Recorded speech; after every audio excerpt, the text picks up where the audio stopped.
Conocido por la guerra, pero aplaudido por su productiva paz. Dirigido por humildes habitantes de la estepa, pero exitoso gracias al dominio de la tecnología más avanzada de la época. El imperio mongol encarnó todas esas tensiones, convirtiéndose en el segundo reino más grande de todos los tiempos. En su apogeo, el imperio mongol abarcaba el territorio más contiguo de la historia. Dirigido en un principio por Gengis Khan, fue uno de los mejores generales de su época y se le considera, merecidamente, como uno de los grandes generales de la historia.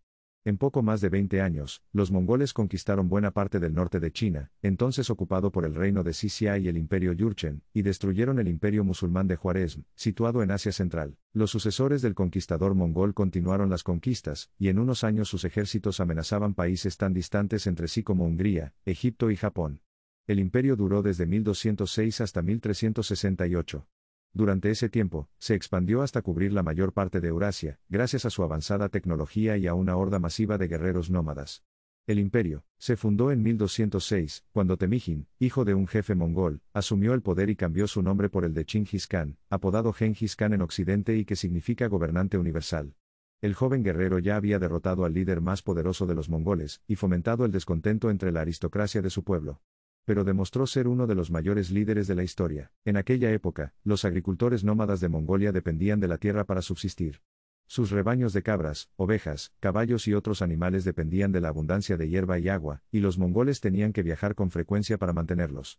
La sequía y las enfermedades podían acabar rápidamente con su sustento.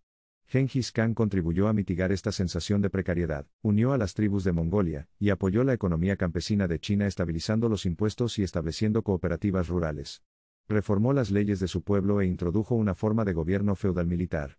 Abrazó el comercio y la libertad religiosa, y adoptó la tecnología avanzada de la época, como los estribos, los arcos compuestos, las armaduras de cuero y la pólvora. Su éxito se basó en una nueva y compleja estructura militar y en nuevas tácticas militares, como las tormentas de flechas, la acumulación de enormes arsenales, los repetidos bombardeos, los asedios retardados y la guerra psicológica.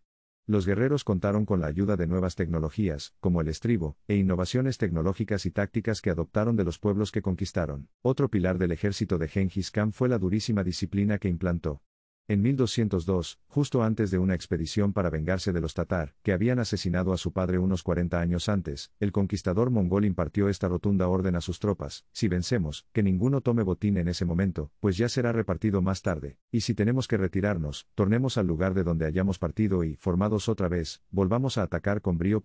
Todo aquel que no vuelva a la formación será decapitado.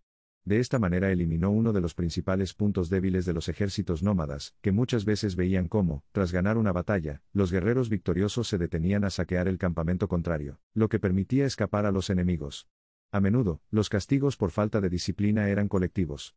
Según Juan de Plano Carpini, un monje franciscano que visitó el imperio mongol 18 años después de la muerte de Gengis Khan, si algún soldado de una unidad de 10 hombres, Arvan, huía en plena batalla, era ejecutado con sus compañeros, y si era todo un Arvan el que huía, entonces era ajusticiada la unidad de 100 soldados, Yagun, a la que pertenecía. Los mongoles también destacaron por su gran capacidad de adaptación, demostrando una magnífica predisposición para probar nuevas estrategias a la hora de hacer frente a situaciones desconocidas.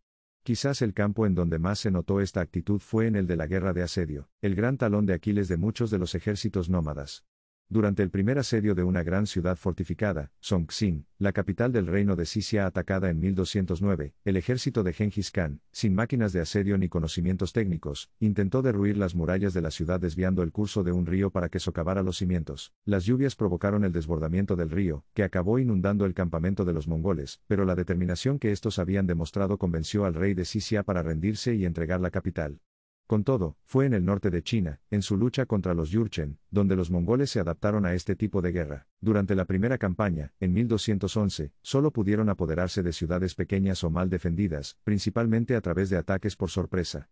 Pero en los años siguientes desarrollaron un potente tren de asedio por el sencillo sistema de reclutar a miles de desertores chinos, que aportaron los conocimientos e incluso las máquinas de asedio de las que los mongoles carecían. En este caso, la capacidad de adaptación se combinó con la meritocracia, que no solo se aplicaba a los mongoles, cualquiera podía servir en el ejército de Gengis Khan, desde un humilde pastor de la estepa con aptitudes para el mando hasta un desertor chino con conocimientos en la guerra de asedio. El componente más polémico del estilo de guerra mongol fue el terror. En sus conquistas de estados sedentarios, Gengis Khan aplicó premeditadamente una política del miedo, difundido a través de la violencia.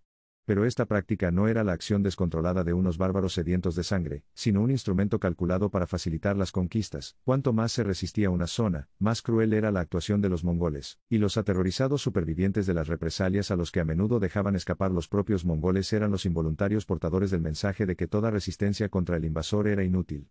Los leales guerreros de Gengis Khan fueron recompensados por su lealtad, y se convirtieron en el ejército más exitoso de su época. La sabiduría tradicional sostiene que los mongoles comenzaron a desarrollar su imperio debido a las condiciones inhóspitas de su tierra natal. Pero investigaciones más recientes sugieren que el imperio mongol tuvo una ventaja inesperada: el clima.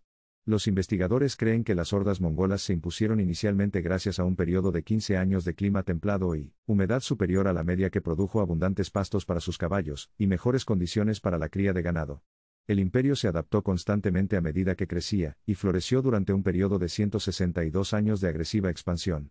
En su apogeo, los mongoles llegaron a controlar 31 millones de kilómetros cuadrados. A pesar de su reputación de guerra brutal, el imperio mongol permitió brevemente la paz, la estabilidad, el comercio y los viajes protegidos bajo un periodo de Pax Mongolica, o paz mongola, que comenzó alrededor de 1279 y duró hasta el final del imperio.